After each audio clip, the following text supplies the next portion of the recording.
Salut Internet.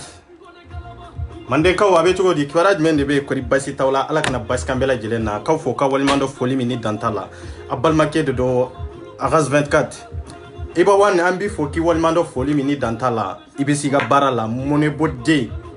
jombe mone bo jonje mone bo denye o ele lenksi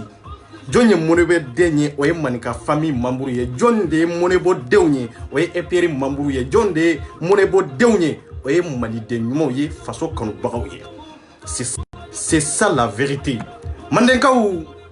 kaw fo ka walmando foli mini dantala ando na kene kono. Les links, mes respects à vous. Ni basiti la masala kana basi kambela jelena. Fitini ki fo ki walmando foli mini dantala ni ninka kene je merci ambe ala tanu. Fimani kalikali ni jema kaw fo ka walmando foli mini dantala. Otemenen ko fe ni minemeleke siwu ambi fo ki walmando foli mini dantala. Bafanjaw I folende foli mini dantala. Imana jekulu fenfenye ni avocata kono oye jekulu langolondi. Anka avocat international ko be chugodi baraj mende be. Iba bokum depuis ya fo États-Unis. Kini muso ani denw bela jelen fo foli mini dantala. An yɛrɛ ka publication kɛla ko be chugodi bangoni ga yɛrɛ grand frère. Ko be chugodi a bɛ se ka mɔnɛ bɔ dɛ. Ko be chugodi baraj mende be Mustapha. J'espère que tout va bien. Ni bastila dro ala kana bas kambela jelen na.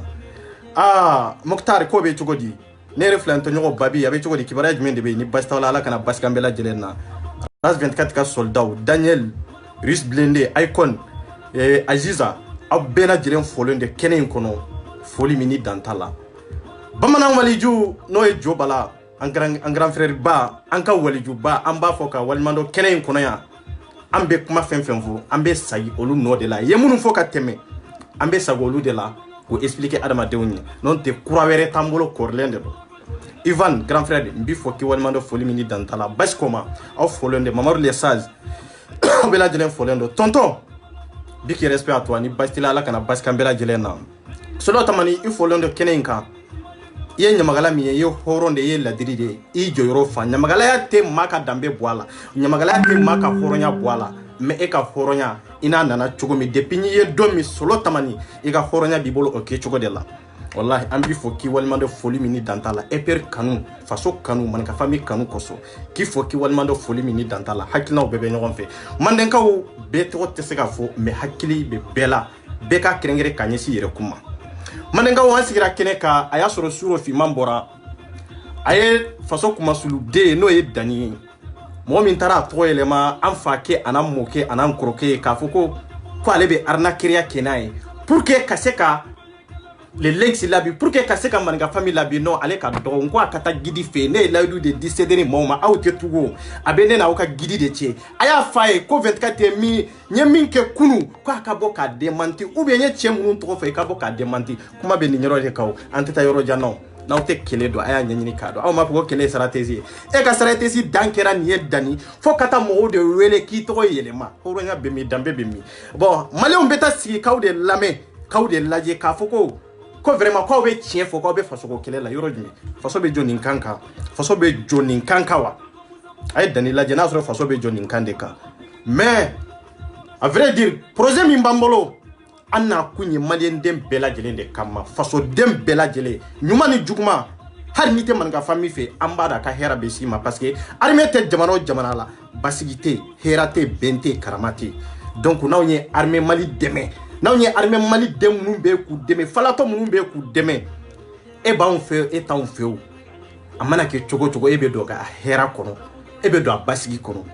o de ye projet ye mais Daniel tɛ fɛn kalama maninka famille ye nin ta an ye nin projet in ta kun jumɛn de la an y'a ta ka da la bi an faw bɛ balo la an baw bɛ balo la sini i bɛ se ka taɲa sini i bɛ se ka kɛ ala ka wele ser'u ma mais mɔgɔ wɛrɛ de bɛ don an fa n'an baw jigi kɔrɔ ka an jigi tugu diɲɛlatigɛ ye nin de ɲɛnama yɛrɛ ye nin de mais aw t'o dɔn aw tɛ diɲɛ kalama mais aw bɛ retard la maninka famille ye nin ta kun jumɛn de la an b'a fɔ 12 millions an y'a ta ka taa di sɔrɔdasiw ma ou bien ka taa di kan dɔ ma an m'o nin fɔ mɔgɔ si ye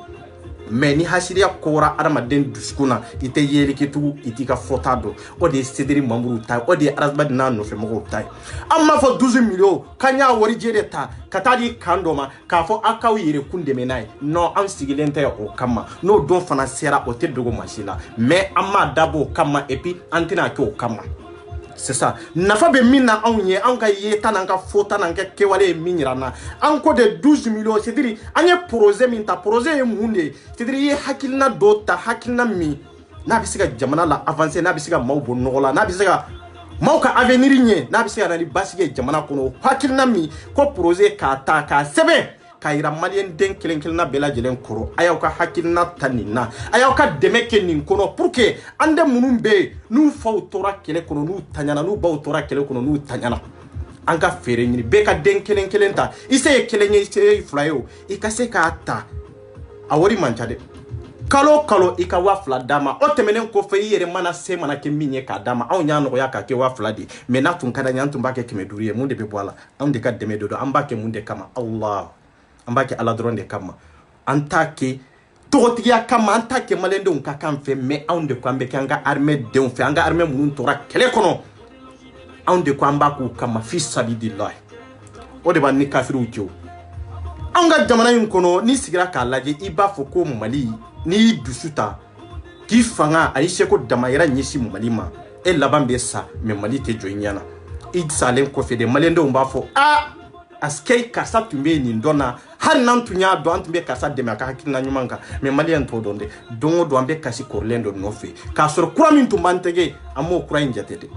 don o don an bɛ kasi kɔrɔlen dɔ nɔfɛ k'a sɔrɔ a kura tun b'an tɛgɛ waati min anw de kɛra a fagabaga ye anw de kɛra a latunubaga ye anw de y'a nkalontigiya anw de y'a yira a la k'a fɔ a tɛ baara la ko hakilina ɲuman t'a la maliyɛn don o don an bɛ retard de la e k'a lajɛ depuis anw ka wolo ani bi cɛ an ka jate bɔ Mali k'a ka indépendance ta san 50 ni ko don o don an bɛ kasi k'a fɔ ko président kɔrɔ minnu tɛmɛna faama kɔrɔ minnu tɛmɛna ko olu de hinɛ ka bon olu de ka makari ka bon ka tɛmɛ bi kura minnu b'an kun na mun de don an tɛ faamuyali kɛ an man kɛ an man kala o tɛ de hasida ni ɲɛngoya o de b'an na.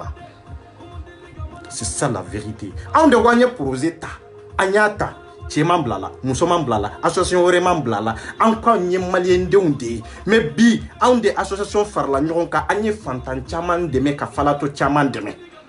Mais on va faire bi ka deme yesi John de ma, ande munum be no lu tanyana no lu tora kele kono. Am muso munum be no lu tora kele kono. Ide munum be am mako be den kemela. Malien de ou, anka ni yesi nyoma. Be ka har den kelen kelen ta har na cɛra ni den 100 de har n'a cɛra ni denmisɛnnin 100 de a ka kɛ ba 100 yɛrɛ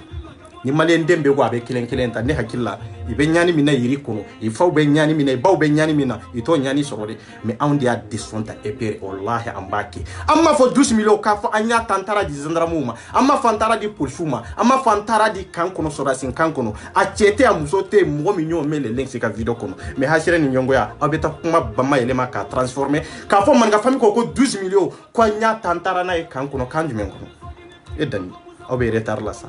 a ye kunu ka bɔ sinɔgɔ la c'est très important adamaden bɛ sɔrɔ i ɲɛ wagalen dɔ mais i bɛ sinɔgɔ la o ye sinɔgɔ jumɛn hakili sinɔgɔ ni kodɔn ni kala ani dɔnniya sinɔgɔ aw b'o de kɔnɔ awa n'an b'a b'o dingɛ de kɔnɔ aw tɛ avancer maa wɛrɛ tɛ avancer aw kɛrɛfɛ mais maninka famille tɛ yan non anw tɛ jɔ de anw b'aw digi fɔ tapi aw bɛ sira bila anw ɲɛ de anw t'an ka temps perdre aw la quoi parce que aw nana san 3 k'a fɔ ko faso ko kelen aw ma se ka foyi ɲa fasodenw ye n'u bɛ se ka min faamu n'u bɛ se ka nisɔndiya ni min ye aw bɛ se ka disi da maninka famille disi kan o tuma barika ye nkalon ɲɛ o tuma ala ko ye nkalon ɲɛ o tuma jamana kanu min b'an bɛɛ dusukun na nkalon de don non anw de ta pisanen don ka tɛmɛ aw ta kan aw bɛ entrée personnel ɲini de la faso kun kan ani fasodenw kun kan anw ko min b'anw bolo an b'o don faso kungo la ayo hakɛ to dɛ aw ni maninka famille mɔgɔw bɛ se ka kɛ kelen ye an bɛ se ka kɛ jateminɛ kelen ye hakilina kelenw ye fo ka diɲɛ wuli aw denw na anw denw aw tɛ se ka ɲɔgɔn ɲɛ yɔrɔ si aw yɛrɛ na aw yɛrɛw tɛ se ka ɲɔgɔn ɲɛ yɔrɔ si aw m'a lajɛ le lynx ni arasba de lajɛ kɛ n'i y'u bila blanze sanfɛ wallahi le lynx b'a ta de komi fɛn yɛrɛ tɛ yen voilà awa n'i ye cédri bɛɛ da blanze sanfɛ n'i ye ne sigi blanze kɛrɛ la cédri tɛ yen o arasba naanu mɔgɔ tɛ yen o olu bɛ retard la o mandenkaw projet in nana an m'a fɔ 12 millions an y'a warijɛ ta ka taa di mɔgɔ ma an m'o fɔ anw de ko an y'a sɛbɛ n'i b'a fɛ ka den ta ka projet in walera pour que ka kɛ marraine ani parraine ye ayiwa hakɛ to dɛ cɛw ni sɔgɔsɔgɔ tɛ fara quoi voilà pour que k'u dɛmɛ ne hakili la hali ni nin kuma yɛrɛ fɔra a ka kɛ yɛrɛ anw k'a fɔ wa an b'u dɛmɛ mais dani n'i bɛ taa kuma yɛlɛma tiɲɛ de kan e tun kan k'anw critiquer yɔrɔ jumɛn oui maninka famille se t'aw ye anw man ca aw ka association ma sigi ka mɛn maninka famille n'aw ye nin desɔn ta aw ye kuma langolon de fɔ e ka kuma tun kan ka kɛ nin de o mais e tɛ diɲɛ kalama mais e t'a dɔn hali i kan k'i jugu critiquer cogo min e t'a ɲɛ dɔn tiɲɛ la anw sigira san fila in kɔnɔ anw ye baara min kɛ cédri min nana san 3 i ma se k'a kɛ n ko critique kɛcogo ani taacogo ni fɔcogo de b'a la mais kana n'i sigi ka nkalonba de tigɛ balimaw ɲana furuɲɔgɔnmaw ɲana sinjimaw ɲana maliyɛndenw ɲana danbe bɛ min hɔrɔnya bɛ min yɛrɛdɔn bɛ min anw de ko indication ɲuman ko anw bɛ moral ɲuman dɔ mɔgɔw kun e fan jumɛn a yɔrɔ jumɛn anw minnu bɛ video kɛ anw ma mara anw minnu bɛ video kɛ anw bɛ nkalontigɛ la anw minnu bɛ video kɛ anw bɛ kalabantiya la ne ko anw bɛ moral façon jumɛn de don adamadenw kun na n'u bɛ jɛ n'a ye ka sɔn n'a ye ka tugu anw kɔ n'o façon in bɛ se ka avancer n'o fɔ ka diɲɛ wuli o tɛ avancer parce que n'i y'a ye bi anw bɛ ka dɔnnikɛla ninnu jalaki n'i y'a ye bi anw bɛ ka alimami jugu ninnu jalaki an bɛ k'an ka président jalaki n'an ka députés ko an ɲɛ c'est-à-dire an minnu bɛ kɔfɛ de ɲɛma minnu b'a ɲɛfɛ an bɛ k'u jogo an'u kɛcogo n'u ka baara tacogo de lajɛ c'est pour cela que man ka min kɛ man ka k'a kɛ parce que n'u y'a kɛ sini n'anw sera a niveau la an b'a kɛ c'est pour cela que den b'a fa n'a ba de lajɛ jogo min b'olu la de i bɛ t'o jogo kelen de sɔrɔ den na c'est ça la vérité bon n'i y'a ye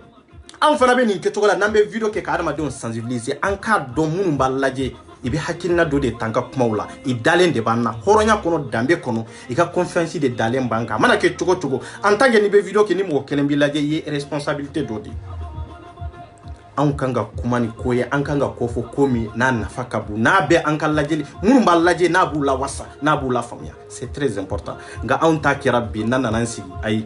hali n'a sɔrɔ le lynx bɛ tiɲɛ kan an b'an nkalontigiya mais an nkalontigiya a labɔ i ka yɛrɛ mɔgɔw la c'est très important hali n'i b'an nkalontigiya mɔgɔw k'a dɔn non i y'a kiritigɛ de mais e yɛrɛ b'a dɔn ko tiɲɛ t'a kɔnɔ mais e bɛ ka taa cogo min na n ko nin de bɛ na cédri tɔ pɛrɛ e hakili la an bɛ marifa de ta ka arasba de bɔ e hakili la an bɛ marifa de ta ka sympathisant mɔgɔw faga e hakili la an bɛ marifa de ta ou bien ka bombe atomique de fila aw kan non an b'aw kɛlɛ ni hakilina kelen de fo ka diɲɛ wuli aw tɛ se anw na fo ka diɲɛ wuli aw tɛ ku anw na dangaden bɛ nafolo sɔrɔ mais est-ce que barika b'a la non barika t'a la o de b'an ni ɲɔgɔn cɛ quoi fanga b'aw la ko jama b'aw bolo o yɛrɛ tɛ an y'o ba aw jamantanyana bi mun de b'aw bolo foyi t'aw bolo jɛkulu min sigira san 3 jɛkulu ka sigi san 3 an minnu kana tile kelen ko jɛkulu tɛ ka bɔ yen o tɛ barika nɔ ye an bɛ ala tanu ka barika da famille malinka EPR barika de nɔ ye nin bɛɛ aw kana ɲaga jama nɔfɛ parce que kira y'o de fɔ ala y'o de fɔ a ko tiɲɛ tɛ ye ni jama ye ko jama aw de bɛ ye ni tiɲɛ ye parce que ni tiɲɛ yera ni jama ye o kɔrɔ ye ko jama cayara yɔrɔ min ko tiɲɛ b'o olu de bolo mais k'a sɔrɔ olu bɛ nkalon de kɔnɔ donc aw ka tiɲɛ de lase k'aw ɲɛsin tiɲɛ ma hali n'a sɔrɔ a man ca nin de ye hɔrɔnya ye nin de ye silamɛya ye nin de ye ka adamadenw fara ɲɔgɔn kan mais n'a yera ni jama de ye an tun bɛ tugu cédri kɔ ten k'a fɔ ko maliyɛn bɛɛ ka tugu cédri kɔ parce que jama b'u bolo k'u ta de ye tiɲɛ ye mais k'a sɔrɔ i bɛ nkalon kɔnɔ n ko an tun b'o dingɛ de kɔnɔ c'est ça la vérité barika flatté kelen dɔrɔn de don duwawu flatté kelen dɔrɔn de don a bɛ dépend i yɛrɛ kun ani fa ni ba ka taacogo an'u ka hakilina n'u ka baara kɛcogo an'u ye baara min kɛ walidenw ye e yɛrɛ bonya min da walidenw kɔrɔ walifaw kɔrɔ i b'o de barika sɔrɔ cédri kɔnɔ cɛ b'a kɔnɔ muso b'a kɔnɔ min bɛ mɔgɔ wɛrɛ bonya wa min bɛ mɔgɔ wɛrɛ waliman dɔ hɔrɔnya ni danbe kɔnɔ wa non o tɛ yen o ote donc an ka horonya nan ka dambe o tan permettre kana siga o nyema ka fa aw beka aw laje o dia koso o sidiri o nisodia koso ono kerifili koso ka fam bena on sigi kan galon tiga ngonantela la video la ngwan kelende do bi ani jama ba de do menantela la video la jonde be personne mo si te ne kelende do c'est ça la vérité donc ni nena ni sigi kinyere ta video no fe jama de no fe commentaire de no fe kana fem fa ye fe minte chien horonya be mi dambe be mi ndlalem ko fe video la nyere be tige nyere la ko ngode ka jugu ka te me fem be la jelenga awa numbu yere ta video no fe jama de no fe jama mumbu laje ku ka horonya ka do bola ku ka nyama ya ka do bola ku ka dana ya ka ta ka do bola no awun to yesa an ko ambe sa ponchukuru nanga dignité obeto ambolo aw kasi itazi baw kono aw ka si vatiri baw ka sa aw bolo mobili baw ka soro aw bolo de mais fitini ko ko ale be da ponde jukuru nyaman sanfela ende mais aka dambe na ka horonya abo fsani aw ka mobili baw na ka vatiri baw ye amu nga fami ko tendo nante ko fende baw bolo anye fantande undi mais ananga fantande ya fenfe ango ko fasodi ango ko malidi ananga fantande ya fenfe ango furufuru kilemi amba do amba tla anni ande munumbe mali kono anka armée de munum faw tanyana nu baw tanyana amba tla anno oluche kira yoro de fo miskala zarati harna kira tamaro dron harna kira miskala zarati de kana du balma ko kana du sinji ko ango ka nye islamu ye islamiya wale tanna abara tanna islamiya bimi kwanka tla ni nyogonche de mais aw beka million de du mais aw balma obe segena ibeka sa dotro so la de aw beka million de ta katudo sumurumbaula katudo soula kata jinya kenu ye ka drokuni sirigeti sanaye mais aw balma dew aw balma muso aw balma chew aw sinji na kanu baga ana barke nyogo wallahi olu be toroni nyani kono mali kono olu ka fufuru songo tubulode ba manden ko masoni nani te halalaye wallahi ni nyama de nya tamasiredi on ne razbadi an ka tanyo na komi jalani baji ne razbadi kera nyama deni na kera maye mamin kuma sulula ka faso kuma sula yere no fe ka jekulu kuma sula yere no fe no te man nga famille on de ko le links ci ko mali e mu were be entu aw ko razbadi ko amma ko te mali la le mago be na folo de la eska be nyogoni ante nyogoni fo ka jenwulio manden kaw anko projet aw kana anka nyogon deme amma fo ka fo ko wori je de bambolo amba tambe ta di kan kono aye chemi wele suro ko e sorasi mbalma sorasi min kungolo ba kandala o ta dadu ni na parce que abado deme min taraka nyeso olu dewma o de nafa ka buka teme ni mana kainga munana ma kuma aka numero matriki ka ama kuma o kauna tun kuma no kan tun ba don abe teni jume de la sidiri abe kori jume de la o ekelenye fulana abe kan jume de kono dani abe teni fo abe korfo sidiri aw yere tado jamana yere sigile ndo kaminka non teni tigi de dona na kan numero matriki atunga ngode fo folo na ya fo malendo mbala me ayeni info reseti be kaka donc avec kanjumende kono c'est ça la vérité mais hakela sur la cia de commune ni ega video ke kanan sigidoro non c'est pas ça benika numero matriki de do antam côté tola ma côté jamulare na tunyo fosi sa antumbo note na no note wati mi avec kamin ngono ko beto mais na soro ni e sorasie ni yerete sorasie parce que mbado sorasu nuka horonya anuka jamana kanu ani basi mbo olu bolo beni karama mbo olu bolo faso kanu kama olu tu dado ni mana kuma ina e kani appel kuma nunu na kani sur les réseaux sociaux ka soro mamunu mba fe ku dombo nogola mamunu mba fe ko lu yere bon nogola katla kana mana kanfo olu ye sur les réseaux sociaux sur la site toke tenti toke ngam manden kawde do aw canada ni made ayeta ortemla aw kata malion fara nyoga ka fo ko le links beta ko man ka famille beta on de kwa nyan duskun anan se ko damayira amba nyi sim madi surasi doma wallahi ambaki ante million ta kata di kansima ka fana na million de dauma pour quelle raison ambeta million da awma konjumendela an ko munu ntanyana di ebe balolaw e muso be balola e dembe balola ni ebe deme ani min fate balola ani min mbate balola olu deme chiko tisika ke kelenye de e min kuma na FO iba soro yere muso yere ta ku surtout denko est-ce que obe tindo est-ce que obe karamaya do est-ce que go horonya yere do no ata do malio nonte ni sorasi yere do ka foko demba bola be kor kono ale kuma na choko me ate kuma ni kuma chokola foka nyawli ate kuma ni kuma chokola parce que mo de nin tora mo de balmaw sara mo de teru sara mo de jenyo sara wallahi billahi den saba den nani ko lu talento unindi fasoma kombe sa façon nɔfɛ ko maa dɔ bɛ sɔrɔ n kɔ hali ni faso bɛɛ ma sɔrɔ maa dɔw de bɛ sɔrɔ n kɔ minnu b'an denw ta n k'o kɛra maninka famille ye non tɛ y'a yɔrɔ jumɛn depuis Mali sigira ni bi cɛ depuis Modibo Tila ni bi cɛ e delila k'a yɔrɔ jumɛn non a tɛ yen o a ko Dani nana ko Cédric mɔgɔw ye dɛmɛ kɛ ko maliyɛn bɛɛ y'a ye n y'o de fɔ sa n ko i ni kunfin de tun bɛ communication na komi i yɛrɛ kɛcogo kunfin de don projet ani n taara dɛmɛ kɛ olu tɛ kelen ye aw ye dɛmɛ minnu kɛ anw y'o ɲɔgɔnna caman de kɛ o an y'a kɛ Bamako ka taa kɛ burusi kɔnɔnaw na an y'o ɲɔgɔnna caman kɛ o ni projet tɛ kelen ye projet i b'o programmer de projet i b'o sɛbɛn de projet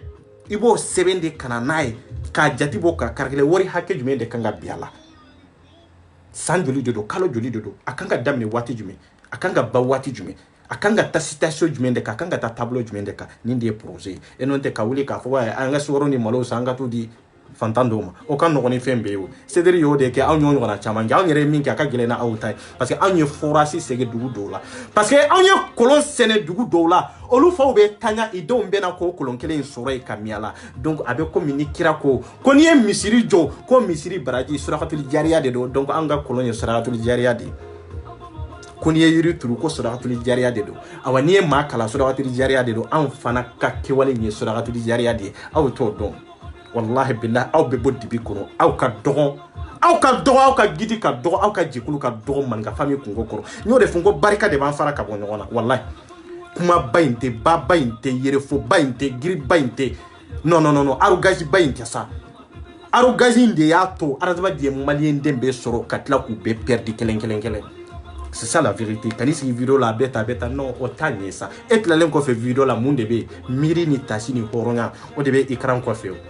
e tilalen kɔfɛ vidéo la i kelen de bɛ yen miiri ni tasi ni hɔrɔnya de bɛ yen awa n'i y'o ban fiyɛ i kɛra ɲɛma e ka adamadenya bɛ laban cogo jumɛn a bɛ maaw jɔrɔ a b'i yɛrɛ jɔrɔ nka e ka adamadenya a tiɲɛ sababu bɔr'i yɛrɛ kun de la parce que maa min tɛ miiri maa min tɛ tasi i t'a bila i kun na k'a fɔ ko sini bɛ ye a t'aw bila i kun na dɛ n'a sɔrɔ hɔrɔnya b'aw la k'a fɔ ko danbe b'aw la aw tun kan ka n'aw sigi de Dani e tun man kan ka nin cɛ wele sa n y'o de fɔ sa n ko don o don i bɛ nin weleli sugu kɛ don o don i bɛ wuli ka mɔgɔw kɛlɛ aw nɔfɛ ala yɛrɛ de bɛ ka barika ni fanga ala de bɛ k'o tɔ don maninka famille la e maa ye bi mɔgɔ hakɛ min ye ne wele yan mɔgɔ hakɛ min nana ne wele yan den fila den saba den naani den duuru aw laban bɛ ɲini ka tila an ka maa kɛmɛ ye nafolo anw y'a bɔ la o ye e ka juguya ani ka hasidiya n'i ka ɲɛngoya ani tellement que dusukun ɲuman t'aw kun hasidiya bolo kafiriya tasira kan dɛ wallahi billahi nin de b'a to Cédric mɔgɔw yɛrɛ bɛ na anw yɛrɛ fɛ sympathisant mɔgɔw bɛ na anw yɛrɛ fɛ k'a fɔ ko 24 ko wallahi ko n bɛ mɔgɔ ta hali nin bɛ sympathisant kɔnɔ n ko o ye hɔrɔnya de ye i ɲɛ bɛ baara de la i ɲɛ tan dabaraba dɔrɔn na i ɲɛ bɛ baara de la mais ɲɛ b'a aw dusukun n tiɲɛnen don anw kɔrɔ ka da hakɛ min kan parce que aw tun bɛ wari sɔrɔ da de sɔrɔ maliyɛndenw bolo diɲɛ kɔnɔ anw de nana datugu k'a da fermer ka tile fili ɲaman kɔnɔ maninka famille kɔni bɛɛ tɛ kɛlɛ de aw nana anw de kɛlɛ an y'a fɔ o y'aw ka sabali aw ka nafolo sɔrɔ da an y'a datugu kun jumɛn de la a b'aw tɔ nin de la a b'aw profiter marakaw la an ne ye marakaden de 100% n b'a fɔ et puis je dis je répète a b'a fɔ ko non ko marakaw de ye Mali nafolotigiw ye olu de burusi kɔnɔ mɔgɔw de ye Mali nafolotigiw ye n'o tɛ i ta ye nafolotigi bɛ Bamako kɔnɔ ko ye kodɔnbaliya ani fɛndɔnbaliya de o ye de k'an profiter ka balaw la k'an profiter k'aw ma jamu pour que an ka se ka fɛn sɔrɔ n'o tɛ tiɲɛ b'a kɔnɔ anw ye marakaw de ye anw ye Bamakokaw ye anw ye burusi kɔnɔ mɔgɔw ye o ka kɛ burusi kɔnɔ mɔgɔw n'a ma baara kɛ a bɛ wari sɔrɔ a t'a sɔrɔ a ye baara de kɛ ka nafolo sɔrɔ o t'a yira k'a fɔ ale ka fisa ni duguba kɔnɔ mɔgɔ ye quoi o ye nkalon de ye a ye tiɲɛ fɔ ɲɔgɔn ye quoi duguba kɔnɔ mɔgɔw n'a ma baara kɛ a bɛ wari sɔrɔ a t'a sɔrɔ mais o t'a yira k'a fɔ ko ale ka fisa ni burusi kɔnɔ mɔgɔ ye non i tɛ kelen ye en contraire n'an taara tiɲɛ ni hɔrɔnya kan kira ye min fɔ an b'o de valider o ye mun de ye a ko ayi a lamɛn n y'o de fɔ ninnu ye n k'u ma kalan quoi kira tun bɛ kiri dɔw tigɛ kira tun bɛ kiri dɔw tigɛ a tun b'olu kiriw tigɛ duguba kɔnɔ Makan kɔnɔ mais Makan dafɛ dugu burusi kɔnɔ mɔgɔw n'olu nana olu ni olu tɛ kɛ kiri kelen ye i tɛ kɛ sariya kelen ye kun jumɛn de la ko maa minnu bɛ duguba kɔnɔ olu de kalannen don olu de bɛ kɔdɔn olu de bɛ bɔ fɛn kalama olu de hakili fana dayɛlɛnnen don olu de bɛ faamuyali kɛ joona olu de bɛ ko kunna kosɛbɛ ko a tɛ se ka kɛ minnu bɛ burusi kɔnɔ minnu wolola burusi kɔnɔ ko olu ka faamuyali ka dɔgɔ olu ka yeta ka dɔgɔ C'est ça la vérité. En cas tien fo nyonya en kata kabuya sa. Ne brusu kono mo me tien de. Ne duba kono mo me tien de. Est-ce que ni ngalonya? Est-ce que ni ka fo ko ye brusu kono mo la gosia? Non, na soro mo mi brusu kono mo la gosi. O e kira flodi. Ne te de kira de ni kuma fo. Ayta kitabu dayele. Ube awka karamo nyinga. Ko ni mbe yoro jume abala bo kayiraula. Na makala aw kanana mo profiter mo de la. Ko brusu kono mo ko lu de nafolotigi kacha bumako kono ou bien ko bumako te so bara de man non mi ma minye bara ke domi ibe fin sora ni ma bara ke sarati ni ndron de do. C'est ça la vérité. Kira ni ndefo mais est-ce que ngalon de do ngalon te sera dobe taduba kono me o te utiliser brusu kono hakilna dobe kira la avec kiri do di brusu kono mogoma kan noya do de kuye ka da o ka famu balia anu ka kodom balia ni ka kalam baliaka. C'est ça la vérité. Ngo kira de ni kuma fu. Munya to akoko jinyebe laba dugubaw kono ani jibaw dala. Mais aw hakile be yorojumi. Aw ba fe ka profiter marakaw de la. Marakaw ayaw nyaayele nunu mbaw ma jamu ngalon. Nunu mbaw ma jamu fu falaki de kan nunu mbaw ma jamu dongo do kalo diro inde kan. Non te billahi dipe ala kan nunu da nunu magote am maraka dewna. Marakaw nambe ken nyogon fe anka ken nyogon fe kan tege di nyogon ma kanka yoro dla. C'est très important. Mais nya baula ta choko mununka nunum bolo nunum be ka utiliser de ka utiliser ka susu ka tlubo ka foko maraka maraka be maraka min kapsa ni ne ya no teo maraka be ne kapsa ni minya no te maraka be maraka de. C'est ça la vérité. Aw tsega maraka o faraka bu nyona malien dembe malien dende aw tsega malien de on faraka bu nyona duguba kono mo ani brusu kono mo be malien de mais min nana ni différencier kira de o damade est-ce ya onde no ya aw no to yo aw be na wese ka fa ka we jon kiliti ko man ga fami ko brusu kono mo de do ko man ga fami ko duguba kono mo aw ka kira yere ni kuma fo est-ce que ngalon de do ngalon tala. C'est ça la vérité. Ako brusu kono mo hakili ka do kalantu la dunyati la dongo do e be fen koro de kono yemi ye kunu ibo de kono me duguba kono dongo do fen kora de be fale dongo de be fen kora de me dongo do e be fen kora do de tamitoye. C'est pour cela que duguba kono mo hakili ka buka teme brusu kono mo ka ate komi akafsa na ede no ote c'est-à-dire hakili ni donia yorola abe kodon katema ka mo be kodon kateme ka munde bo kofia obinye de o ngalon to la obinye de. C'est ça la vérité. Akana kuma trembler katana yorosi. C'est ça. Fendo be bi ambe swama duguba kono me billahi brusu kono ante swama kunjumende la ay jonya nyere jati mineki nte kuma kan bi parce que beni karama ambe ko lanyini adama de woni nyonti. Est ce que obe duguba kono jonya be ya no teo kana karsa furu horonte janite est ce que obe ya no teo me brusu kono ko de bambole ini karsa te kabila keleni awte balmoye imanga ka karsa furu me be se ga sungurun tige horonya be mi dambe be mi. C'est pour cela que kira ko hakili yoro la ko don yoro la kala yoro la de ko brusu kono mo ko hakili ka dogo oye o tengalo nyede oye chien yere de o chien hagadi ne bura brusu de kono ka wolo brusu kono ka mo brusu kono me mbangalo siri nyere la ko kunjume de la chien de ne ma sebe kira de asebe ay ta kramo nyini oye tande donc duguba kono mo olu hakili kabu ibe fen kura de dongo do me brusu kono fen kura jumende be awta yiran fen kura de be dongo do non en contre hakili be sagi ko fede me aketa nyefe fona kera mamu be bo kana duguba kono kata raison kono olu de hakili be daile kono ko so doni ere ka jeti kelembo mamu be brusu kono ni mamu ka nali kata duguba kono e ka laje olu de civiliser ndo olu de be ko kalama ko so be kateme munu dagale be brusu kono munde nanana kera ga kuma kanga lonta la de chien de do na obe profiter mola ay tien fo mo ye ka fa obe deli la fin taw bolo mais aw kana profiter mola ni kanka ate marché voilà kira de ni kuma fo sallallahu alaihi wasallam kisini ne ma bay ne ma fo de kira de ya fo de ni karamo makala kwa kata kalanko kwa kata kala halbi bo aw ba fo ko marakaw kainde marakaw de kafsa ni jien beyo ngone maraka dende marakaw kafsa ni jien be kada daluya jumende ka o tayira ka fo be ka marakaw la goside ne ere maraka dende o tenebo maraka yala na ko marakaw kanya en contre lo be diane de mais marakaw nu ka nyani akunye munde aw de be ka profiter marakaw aw bo fode aw ka diro insoro aw bo fode pour que aw ka association ka avancer ni marakaw ni marakaw te mo de ba ka association kono mo de ba kono e na go ko marakaw parce que aw ba do bamana on te do kono aw ba do kasunga o te do kono aw ba do kado ta kono aw ba do ko moshi te so parce que olu kumbu kandala parce que am marakaw de do am manke Ni ya an ma jamu k'a fɔ an mɔkɛ ye sama faga k'a sɔrɔ an mɔkɛ tɛ kungo kɔnɔna fan dɔ dɔrɔn an b'a fɔ non karisa kɔni ye maa ɲuman ye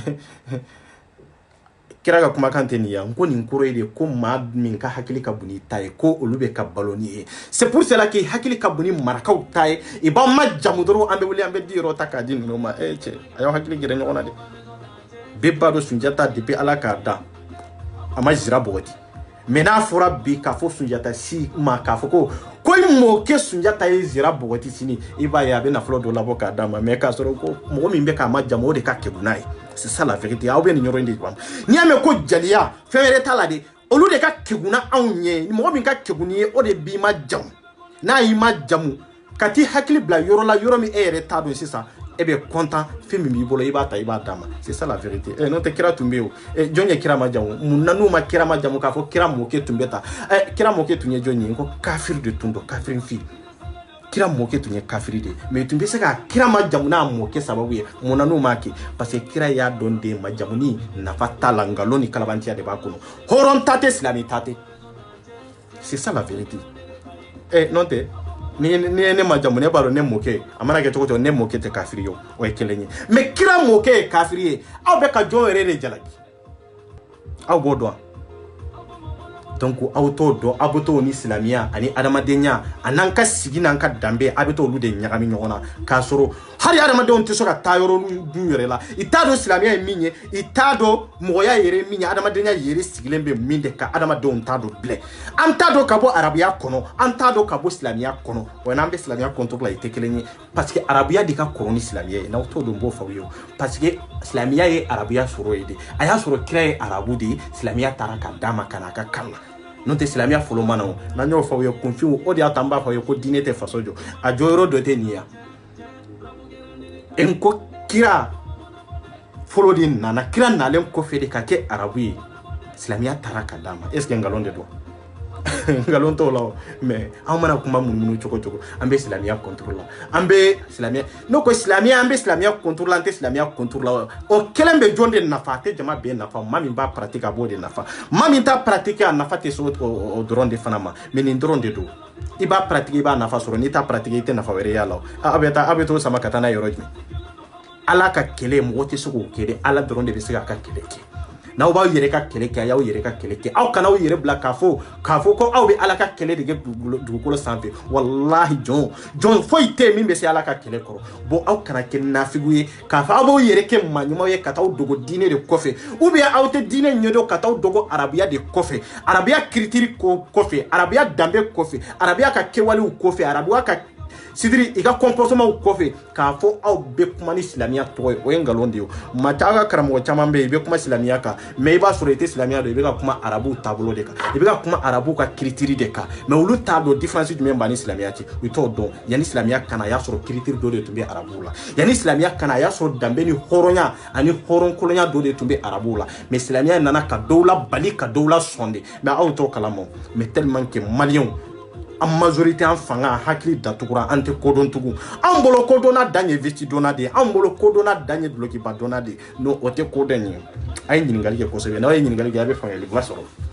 hɔrɔnya kɔnɔ danbe kɔnɔ manka famille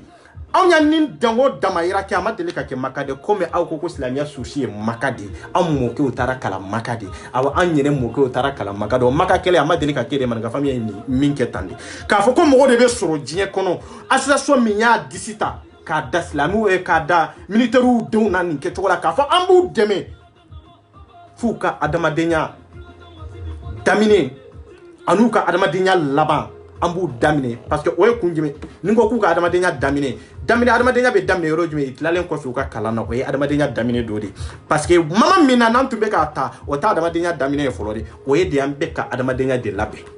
an bɛ ka labɛn de k'a labɛn k'a d'a ma a tilalen kɔfɛ a ka kalan kɔnɔ o de ye adamadenya daminɛ parce que a bɛ jɔ n'a yɛrɛ a b'a dɔn wo min bɛ diɲɛ kɔnɔ wo min kan ka datugu min kan ka dayɛlɛ o de ye adamadenya daminɛ ye o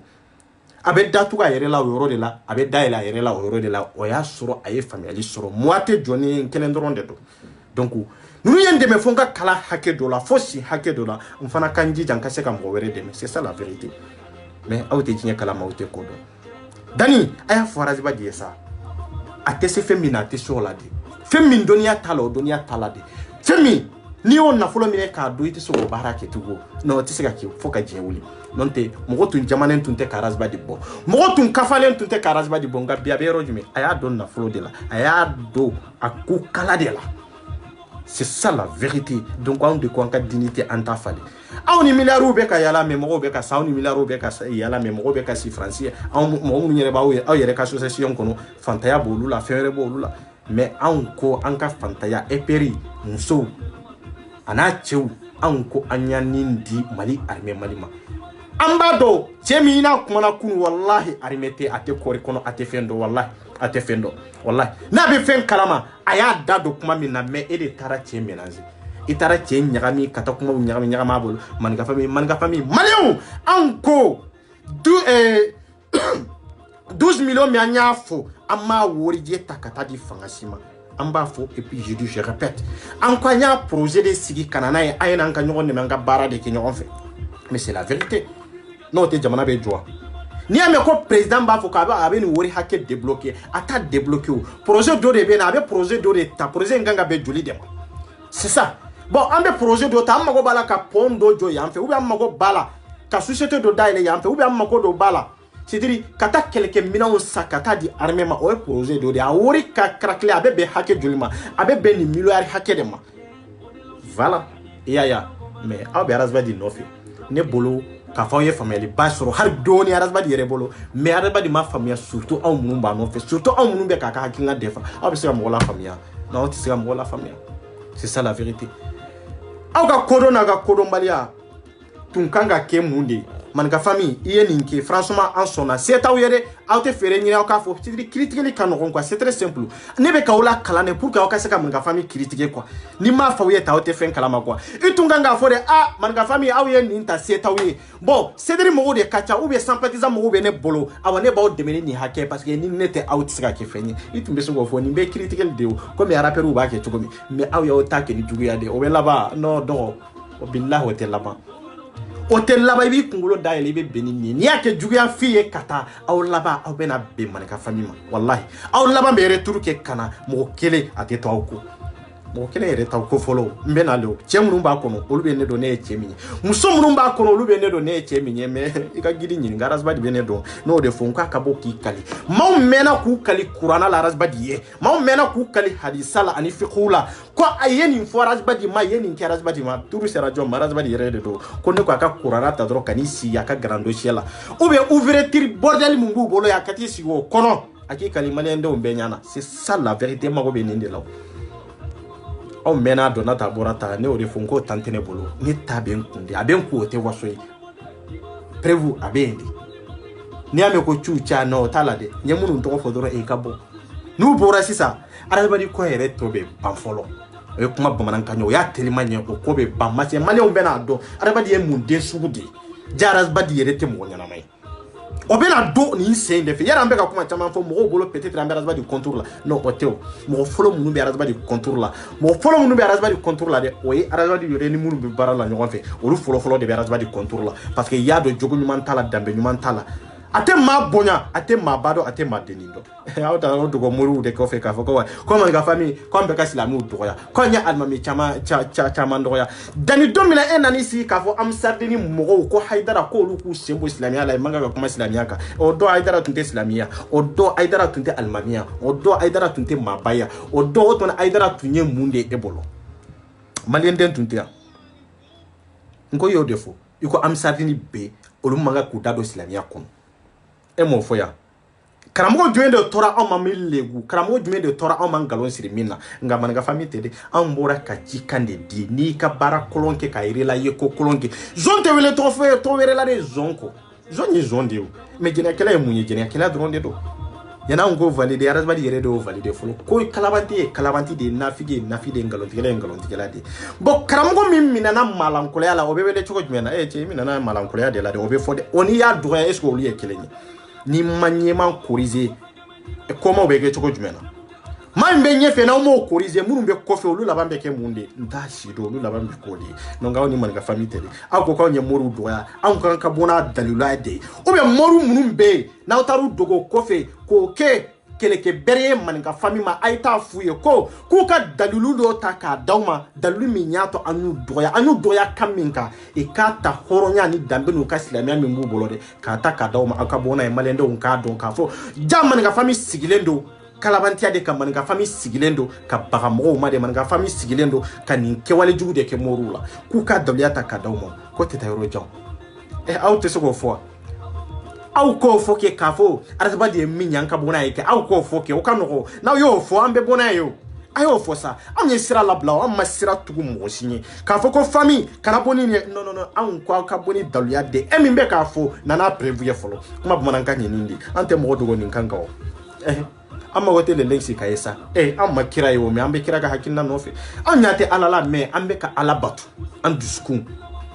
ani doni mi aya dama ambe ka alala batu ni hukumu de kono bo ambe ka malinka ambe ka tuwa ka hakina no fe kunjume de la c'est dire ambe ka mi fo ka fota anaka doniya anaka yeta an yere nyebola ka so anyete le lenksi la an yere yo famia ka so anyate le lenksi la c'est pour cela qu'an tulen ba ka idéologie ko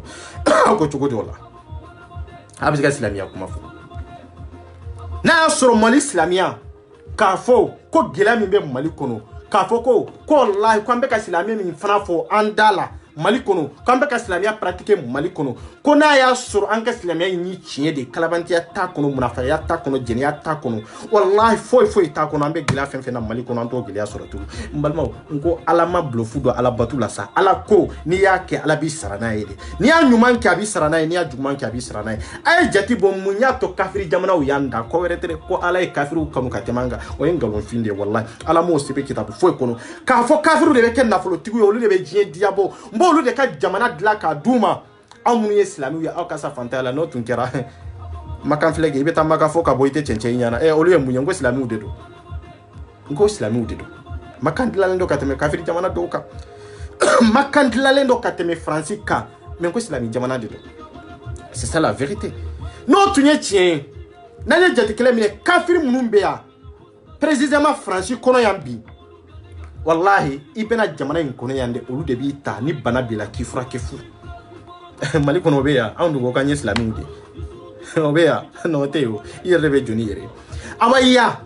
ni nana ya olu de be nyaima kana folota ka dima ku ka papier fana dima ka fere nyini kido bara la kido kalan kono e ka sika family soro ka sika koki yere obeya nde kafiru de do olu te ka duwa nyini de olu be ka ke parce que ka ke jinye de kama nu be ka ke jinye kama nu be ka ke jinye lafia kama jagwa do luna lafia jinye kono ke jagwa do amuri islami yanga na folo nyini bolo parce que an yanka take de juguya de la kafo vraiment manga ka hine karsa la manga ka karsa ta nin ke chokole la manga ka ni na folo hakedi karsa ma nin ke chokole la e grepu chama be ka yala on bolo yele hine be mi makari be mi na hakila na nyo lu deme jamana be basigi jamana be heraso abe go nogola nga anko anto olu deme nga ya yambe grepu deme de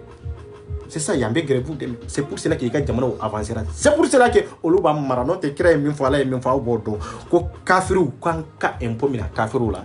kafiru be ka impo mina islami jamana la tona anya mu islami fa so nyola o croire amma islamia amma famo o croire islamia mi ambe ka fo ante ka pratiquer kanyede ante tiye fo nyonye ne be ka pratiquer ka sokono ekelente sango jama de do ekelente sango sigida de do sigida doronte sango kabila de do jama kulu mi mbe ka franonga ka fuko ala ekelenye amunu ko ala ekelenye aka fota na ka kyoketa abeka kekelendi akoko hine min kanga ke hine kanga kedi makari min kanga ke o kanga kedi me weso be ka mbolo no te ka mbolo bo an banyere ni kafiri jamana de comparer nyona francia hine be yande makari be yande mislamu tede ibake kunjume de la ko jien ibake munde kama yere ka vi ibake munde kama jamana ka bashi inyata luka jamana bashi kini inyata la hine ni makari bu bolo inyata la jien hera bu bolo ya inyata la jien bashi be bu bolo ya amuni islami jamana ye kira ya kerengira mununga ala ya kerengira mununga aba umbolo folo ata umbolo munana ata umbolo tel manki on yere de te nyogon fe o tede islamia mi ambe ka pratique fola ma fam o ekeleni amma fa mi fam islamia kono de ante suko pratique ça wallahi amma islamia fam islamia te sunni sali dronye islamia te jakabo dronye islamia te hiji dronye wallahi en tant que ni discours de manye kado ala kelenya e hine min foika hine mogola ay fe min bali ko bali wallahi be ka ke fen kama we ala dronde wallahi ala bi sara en tant que no de te kani yere sigi e kafri munum be olu ba fo yere ko ala yere te dalen yere te ala ko yere la mais bu ka numa ya ke ka dai ka duskunje ya ka o duskunje ya ala bu sara i kan nyama ya kono isalen ko fe o koni o ko were mais kan nyama ya benye kuma kan ganyo bolo to komi ma amunu o ala kelen nya wajibi ya amunu ka ka fo an sonen bala ala e kelen nye den ta bolo muso ta bolo fata la batala an de ko andalen bola amunu ko andalen bola kwa kira ci kasi awma munana on tesega ni pratique munana on tesega ni baraki pour que anga jamana ka basi ko minin kecho o kuro ide awma famu non te makate dila kateme malika ambeka kuma ni islamie maka kelen beka kuma no islamia kelen de mundi ato makandila na katemanga abeta ngalonda mundi la ko petrol petrol jon beka labo ngui kafri jamana de beka baraki nyon fe ni kafri jamana de beka baraki nyon fe ni irisinu ni ameriki nu de beka baraki nyon fe an ko kanga jamana konandi kafiru ye baraki nyom fo kanga jamana te avancer an ka jamana te avancer ka dala an yere de jula jugu ye an yere de kalabantu ye an yere de namima ye an yere de mushriku ye an yere de te barafe aba an yere de makan yere fe an yere de berte make malin fe c'est pour cela kambe dinye fen kono o dinye kelen de do ambe kuma ni islamia to ka kuma ni badenya ka kuma ni sinje ka kuma ni teriya mais ba soro an nyugo malankolo flate e o jamana bi siga avancer chukodi imana keguya tuko ibisa ka keguya kateme ka me ka keguya kateme dabaka o tuna fe were de doa c'est pour cela que ala nyaba mbe dusukunde la nyate fare kolo la quoi anyabe kafiru dusukuna anyabe male on dusukuna pour que mali ka seka avancer fan dusukunde ka sanze non te solution talade aw ba fe jamana ka avancer tuko mi do drone de do aw be réseau centre ko mali ka avancer aw yere tafe mali avancer ka buhari mo kelena e non te ni mali avancer li bora hari mo mina har na bora mogomina nan ta do ni malien dende do ni nyamagala do ni fewere do amba tigi de mo kande ka parce que ya hakil ma ta ka nyesi fasoma amba tigi de me pour que jamana mbe saka avancer to gobi mais c'est dire ko konno en tant que ni rasbali de te en tant que ni rasbali de mani info en tant que namatu rasbali de ko en tant que ni mamme rasbali de la en tant que ni rasbali de matugi no fe en tant que ni matu rasbali de no fe ete ke manuma e jamana kono ambi demigre kibla ko papa ka te voilà parce que mate mami kapsa ni rasbali ko mate mambe ko do katme rasbadika ay no mate maminte kodo katema ko e jene hukumu kona me faso jo hukumu kona na le lengsi banyede faso jo hukumu kona na wallahi jo bala bam mana waliju wallahi abi rasbadini mbeka kimede fawiyeta wallahi kalante donite faso kanute ntara papier ta dro kana sebe kanisi mo nyana ka kuma fara nyon ka ku be ka ke kuma chinyani ka soro a walete ka soro a barate oteo wallahi wote no de tundo Nafa be France 24 là, nafa tala. C'est ça la vérité. Nafa tala. Na soro wara bari be ka ke tuko mi ko de tundo est-ce que nafa be France 24 là? Non, ni ay France 24 be ka fe ou la bota. E be ta sourci ko katanya nyini e pi katla kada. Kono ka kona ko do fe mi ba kono akele kan ka ke tuko mi ba keta Afrique kono ani Afrique koka a bela jele ba ke ni ke tuko de la. Mais e beni sigi ka jamana Congo. Kani dado la ka fo tete sika la woli muso tete sika la woli an malien donko ambe say no fe me bona dalo e kana danteke amba keleke har ne tsika keleke amba keleke me je abora ni fen jumende ko dalu ya babulu fona kira muso ko dalu fona kira wori mini dalu non te beba do sans savoir qu'on prévu te rasbadi bolo beba do avec fendo de fodro ka fo prévu ta bolo aba yere kalaka ka yere la dimo ka malendo la fitina président ni député o kama mais o ko fait tellement que anga gouvernement corrompu lendo anga gouvernement tado e kanga minki anga gouvernement de la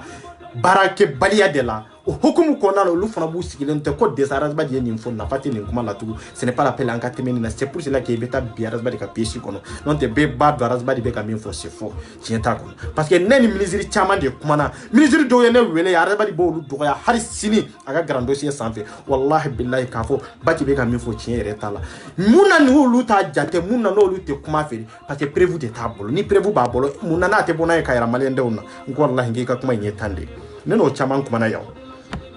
no ngono ngoko na famille bien façon de kamo antia ka foko ambera zba di jugala no hari sinina ya kutle façon ma abe bara de ke façon kono comme to be ka bara ke façon kono chukum mexica kuma ni façon to de ka façon de arnaque hukumu konana o de bana awamba sogo tike kunu kodoni kala ani mara mamunu ko olu tugule be ceder no fe aw yere yaye kunu dani tara ay video minke kamo fanu banini kuta en sec de fo adama de jogo min kila ni ko iba karaba ko bla laban be sagi kato ko jogo kelen de la dani e donani fanani banani de awa e laba ibe sagi kato de ma awa ma bla ne o de fuyo wallahi etara iko ko moruma ka foko way ko ambe ka moru doya ambe ka mali ma baw doya amma mara ante kodo way amma mara ante kodo mais ikan ne ninflo nyaadla ka ba nintila mba publier ya no chew ne ko domine etumbe ka aidara doya etumbe ka dira doya ni kunjume ne o dona aidara tunte ma baywa ni ya fawe ka fogu ko aidara amsari no fo amsari mo ngo augmenter kuma benenta da augmenter kuma wallahi augmenter kuma era benenta o era damsari kuma benenta da anya fawe ne ka fogu amsari ngo dinegote ne dani afoya ngo aidara sira ga mo la tobi Negra ila tobi ka slamea ta ka tani aidara ga koti ko aidara ila tobi kibo slamea no fa o aidara tadi bien ani islam nyo de fo am manga famille bien des preuves contre preuves am bien ndron de kama ante kuma muno kata yoro jon ni am sardini mo be ku kata sere youtube kono folo ka sebe ka fo ko dani ani haidara ibe a video dafalen be soro kelenkele sans saba yemin ke aidara ko aidara kelenye o te karamo to la de awbe na do de la est ce que nous nye mo ye no be se ga sanjewa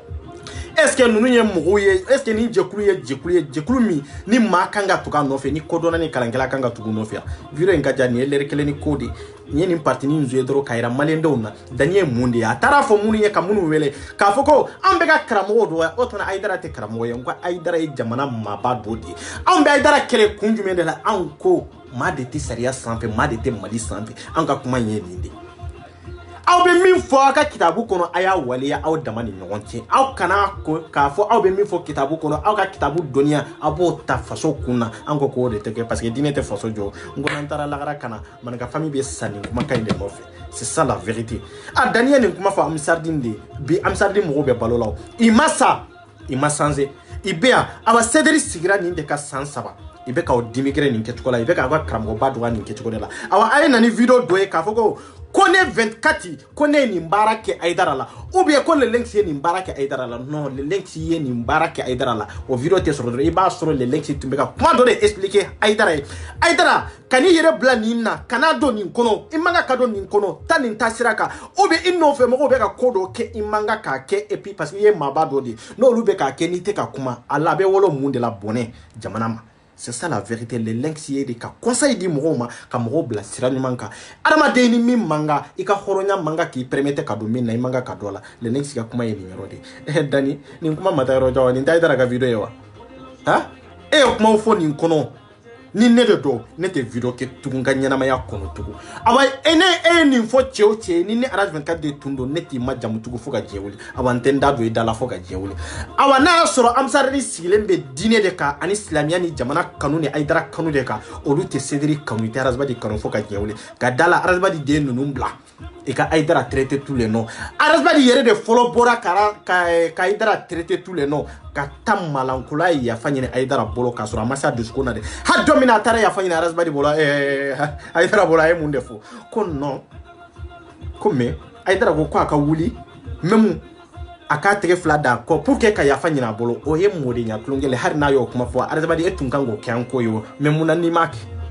parce que ka bu yerema e bolo ma ba werete ni ete e bolo ko dona werete ni ete nko mawdo de jigi dalembe aidara kelenka mawdo de ka horonya bo haidara kelen bolo aw ko o haidara kelen de islamiye aw ko ka jekulu no haidara kelen ye mami la tubi ko mafo ko solo de no mo fo yede ka fo solo ka mawla tubi islamiya ko mo fo de ndaka kuma haidara de ka nyorola comme Daniel ka kuma de la video ben sa itanga page sambe yeni video kelen de publier ou be o kata YouTube ko na ka be la je ka ba man ka famille tele abe sidiri modi olu benu sigi ku dato islamia la olu betu sigi ka foko soyala ayta YouTube kuna ka sebe ka foko soyala na ya sebe ka foko soyala be min fo soyala ya ba tulo flaminede o te karamɔgɔ tɔw la dɛ o te Mamadou Diko ninnu tɔw la dɛ donc ni maliyɛndenw b'u ko c'est-à-dire ni maliyɛndenw bɛ ko kalama k'a fɔ faso kanu de b'aw la anw ɲɛ bɛ tiɲɛ de la tiɲɛ dogolen tɛ dɛ maninka famille n'a kun ye de ka ngalon sama ka bɔ yen ka tiɲɛ yira aw la an n'a kun ye nin dɔrɔn de a y'a dɔn n'an ko Mali bɛɛ ye kelen ye mais bɛɛ de ka Mali bonya kuma bɛ nin yɔrɔ de kan maninka famille ta ye nin de mais an m'a fɔ de aw ka profiter karamɔgɔw la an m'a fɔ aw ye de aw ka profiter malidenw na an m'o fɔ aw ye de an ko de bɛɛ de ka Mali bonya bɛɛ ni bonya kan ka jamana kɔnɔ mais aw ta kɛra de karamɔgɔ tɛ to yen dugutigi tɛ to yen alimami tɛ to yen maaba tɛ to yen madeni tɛ to yen ni arasba de dɔrɔn tɛ aw ko aw ye faso jɔlaw ye Amsarni nin ye aw dansa ye fɔlɔ aw de ko Amsarni tɛ Islami jɛkulu ye aw de ko Amsarni ko Haidara man kan ka mɔgɔ tobi o ye silamɛya hukumu ye a man kan ka mɔgɔ tobi awa kalankɛlaw bɛ Amsarni kɔnɔ k'u k'a lajɛ anw tɛ yan k'a fɔ an bɛ Amsarni supporter de min ye don min o y'o don de n'i bɔra ka kalabantiya kɛ an b'i ka ngalon an b'a siri la parce que anw bɛ yan maliyɛnden bɛɛ de kama de anw tɛ yan k'a fɔ aw ka diya n ye fɔta k'a fɔ bin bɛ ka kuma Amsarni kan Amsarni de ka di ne ye n bɛ non n bɛ k'u defa kun jumɛn de la Mali de don n t'u defa k'a fɔ k'u ka diinɛ n t'u defa k'a fɔ k'u ka jɛkulu de Mali de don Haidara y'an ka maaba de n'a ye sira bila sini an b'a yira la a ye sira bila mais an t'a fa nini an t'a dɔgɔya c'est ça la vérité nin de ye stratégie ye mais c'est-à-dire mɔgɔw tɛ se ka mɔgɔ bila sira o n'u m'u fa nini i b'i ba nini bonya bɛ min karama bɛ min danbe bɛ min hɔrɔnya bɛ min hinɛ ni makari bɛ yɔrɔ jumɛn ka ɲɛsin an ka dɔnnikɛlaw ma an'an ka maabaw ma an'an fa n'an baw ma Mali kɔnɔ ani Mali kɔ kan est ce que a bɛ yan c'est-à-dire nin bɛ tiɲɛ badinyaw tiɲɛna sinjimaw tiɲɛna kabilaw tiɲɛna furu sara teriyaw tiɲɛna mais hɔrɔnya bɛ min Mali tɔ bɛ yɔrɔ jumɛn Mali tɔ bɛ Mali kungo fɛ Mali tɔ bɛ malidenw yɛrɛ de bolo mais Mali tɛ yen tuguni fo an ka fara ɲɔgɔn kan an ka sederi tɔ in de an ka fara ɲɔgɔn kan anw de ko Mali maaba bonya silamɛya y'o sɔrɔ Mali kɔnɔ hɔrɔnya silamɛya y'o sɔrɔ Mali kɔnɔ de c'est ça la vérité an t'aw bonya k'a fɔ aw ye silamɛ ɲɛmaw ye de an b'aw bonya jamana ka maaba de aw ye baara kɛ jamanadenw de mais k'aw bonya k'a fɔ ko diinɛ tɔgɔ la k'aw bonya k'a fɔ ko taabolo tɔgɔ la k'a sɔrɔ o taabolo in tɛ se ka Mali kunna wolo o taabolo in bɛ magosa dɔrɔn de se Mali ma bilahi an t'aw bonya o kan kan an t'aw kanu o kan kan le si ko tɛ yen de o jamanadennin kɔnɔ n'i ko i bɛ maaba sama ka bɔ o kɔnɔ est ce que jamana bɛ yen tugun a tɛ yen o minnu ka bon olu de ta ye jamana ye kuma bɛ nin yɔrɔ de kan ko maaba tɛ yen bɛɛ ka kɛ kelen ye parce que jamana in man bon jamana in hɛrɛ t'a kɔnɔ jamana in filɛ a bɛ degun de kɔnɔ bɛɛ ka kɛ kelen ye sa mais n'aw ko dɔ de ka bon ni dɔ ye o jamana kɔnɔ o jamana bɛ basigi cogo di est ce que an bɛ lafiya sɔrɔ an bɛ basigi sɔrɔ an t'a sɔrɔ a kɔnɔ c'est pour cela que Lengs bɛ kuma nin de kan mais Bacitu ale y'a ka denmisɛnninw labɔ dɔnnikɛla minnu bɛ alimami minnu bɛ a y'u dɔgɔya parti ɲɛmɔgɔ minnu bɛ a y'u dɔgɔya député minnu bɛ a y'u dɔgɔya musoba minnu bɛ a y'u dɔgɔya aw k'u dɔgɔya kɛ mais sini o ye sinikɛnɛ aw n'olu de bɛ jɛ ka baara kɛ ɲɔgɔn fɛ ne ko hɔrɔnya bɛ min danbe bɛ min an tɛ ɲɔgɔn bonya dɔɔni Malien bɛ k'a don tiɲɛ fila tɛ kelen dɔrɔn de don n'o ye Lengs ka fɔta n'a ka yeta n'a ka fɔta a n'a bɛ ka baara minnu kɛ nin dɔrɔn de don kuma tɛ taa yɔrɔ jan an m'a fɔ an fa ye ministre an ba ye député an m'o fɔ de an ko faso de awa ni faso tɛ foyi tɛ awa ni faso fana tɛ foyi tɛ ni faso fana tɛ an tɛ ɲɔgɔn sɔrɔ foyi la aw ko cogo di bon an ko Maliden ninnu ko non ko Mali tɛ ko CDR de don ko CDR tɛ ko Arazbadi de don ko Mali yɛrɛ tɛ ko Arazbadi de don est ce que an bɛ ɲɔgɔn ye an tɛ ɲɔgɔn ye an y'o de fɔ aw ye c'est pour cela que an bɛ kuma waati dɔ la hali aw ka karamɔgɔw kan aw kana yira aw ka karamɔgɔw la k'a fɔ k'olu de ka bon ni Mali ye a y'a yira aw ka karamɔgɔw la karamɔgɔ ye ka di ne yɛrɛ mais Mali de bɛ yen c'est ça la vérité mais n'i y'a yira karamɔgɔ la ko karamɔgɔ de ka bon ni e ka jamana ye fo ka diɲɛ wuli e bɛ taa sen jukɔrɔ de fo ka diɲɛ wuli e ka jamana in tɛ basigi fo ka diɲɛ wuli e ka laɲini tɛ sɔrɔ mais nin de différence b'an ni ɲɔgɔn cɛ EPR ni jɛkulu fɛn fɛn bɛ yen ne y'an tɛ ka ɲɔgɔn ye i b'a fɔ k'an bɛ diinɛ contrôle la de nin yɔrɔ de don parce que anw ko diinɛ ɲɛma tɛ maaba tɛ mɔgɔ min ka bon ni Mali de ye Mali de bɛ fɛn bɛɛ sanfɛ o kɔfɛ an kan ka min bonya ka fara Mali kan an b'o bonya ka fara Mali kan mais n'i yɛrɛ bonya ka tɛmɛ Mali kan an b'a yiri la k'a fɔ ko Mali de ka bon ni ye i b'a fɔ ko non k'an tɛ maaba bonya non an bɛ maaba bonya kɛ mais an bɛ Mali fɔlɔ de bonya parce que an ye ɲɔgɔn dɔn Mali de nɔfɛ an bɛɛ ye jamanaden kelenw de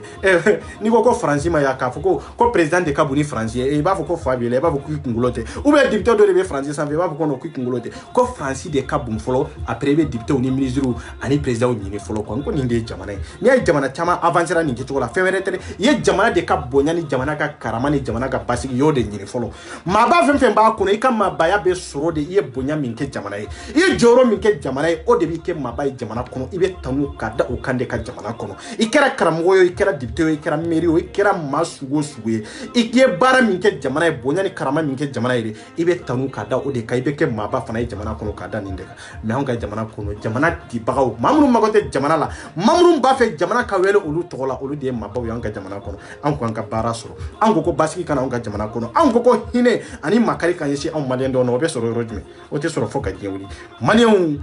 dani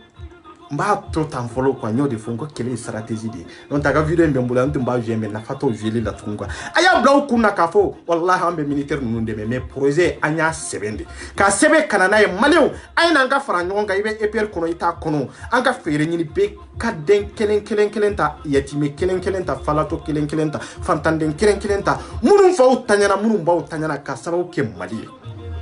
amma fa on ka du amma fo EPR non amma fo maninga fami amma fo le lensi sumo non amma fo fitini ga sumo de anko ko mali be mali kono be te mali kono mali ende be te mali ende kuma be mali de ka awa ayina nga fara nyogonka anka ni projet de zere horo nya kono dambe kono awa ni mali dante nyogonye de awa ni mali fanate anteni projet ta ka nyishi fo mali mali de awa anya seko damayira ka ta Canada mali de nyekoro ayina anka ni projet bara nyogon fe